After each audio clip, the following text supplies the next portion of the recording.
ঝটপট মজাদার নতুন রাঁধুনিদের জন্য রেসিপি নিয়ে চলে আসলাম। হ্যালো ফ্রেন্ডস, আসসালামু আলাইকুম। আজকে রেসিপিতে স্বাগতম জানাচ্ছি। প্রথমে মাছগুলো ভেজে নিচ্ছি, ভালোভাবে ধুয়ে পরিষ্কার করে হলুদ লবণ মেখে চুলায় পরিমাণ মতো একটি প্যানের মধ্যে তেল দিয়েছি, প্রায় 3 থেকে 4 টেবিল চামচ। যেহেতু তরকারি রান্না করব সেক্ষেত্রে তেলটা একটু বেশি পরিমাণ দিয়েছি। তারপরে মাছটাকে চুলার আঁচ 80% করে মাছটাকে ভেজে নেব।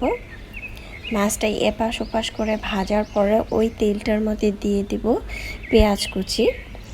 এখানে প্রথমে দিয়েছি একটি তেজপাতা আর 1 চিমটি আস্ত জিরা। তারপরে দিয়ে দিচ্ছি পেঁয়াজ কুচি, প্রায় 4-5টার মতো পেঁয়াজ হবে। 4টি কাঁচামরিচ দিয়ে দিলাম, এগুলো একটু ভেজে নিচ্ছি। আর এখানে আদা বাটা রসুন বাটা 1/2 টেবিল চামচ করে দিয়ে দিলাম। এগুলো থেকে কাঁচা গন্ধটা চলে গেলে দিয়ে দিচ্ছি মরিচের গুঁড়া 1 টেবিল চামচ, হলুদের গুঁড়া 1/2 চামচ, আর ধনিয়ার গুঁড়া 1/2 চামচ, জিরার গুঁড়া 1/2 চামচ দিয়ে দিলাম। তারপর আমি এখানে দিয়ে দিচ্ছি পরিমাণ মতো লবণ, আর এখানে দিয়ে দিব পানি দিয়ে দিব 1/2 কাপের মতো। এগুলো প্রথমে একটু তেলের মধ্যে ভেজে নেব, মশলাটা যাতে পুড়ে না যায়, তাই 1/2 কাপ পানি দিয়ে মশলাটাকে ভালোভাবে কষিয়ে নিব। মশলা যত কষাবেন তরকারি খেতে তত বেশি ভালো লাগবে। তেলটা যখন মশলা থেকে ছেড়ে আসবে, উপর থেকে ভেসে উঠবে, তখন দিয়ে দিচ্ছি চিচিঙ্গা অথবা ধুন্দুর, যে যেটা বলেন। এখানে প্রায় 1/2 কেজির মতো হবে। আর আলু দিয়েছি 2টি ছোট সাইজের। এখন এগুলো ভালোভাবে কষিয়ে নেব।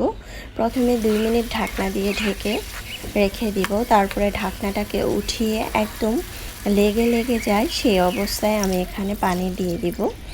আমি এখানে 2 কাপ পানি দিব। অবশ্যই 2 কাপ পানি দিতে হবে, যেহেতু আমি এখানে প্রথমে কষিয়ে নিয়েছি, তাই 2 কাপ পানি দিয়ে রান্নাটা কমপ্লিট হবে।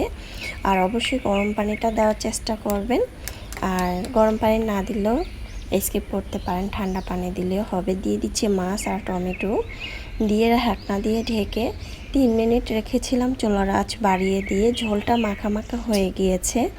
এ পর্যায়ে দিয়ে দিচ্ছি ধনেপাতা কুচিটা দিয়ে আমি চুলার আঁচ বাড়িয়ে দিয়ে আর 1 মিনিট রাখবো। এই স্টেপে তরকারিটা রান্না করলে তরকারিটা খেতে অসম্ভব মজার হবে। এই তরকারিটা আমি যখন রান্না করি বাসায় চেটেপুটে সবাই খেয়ে নেয়।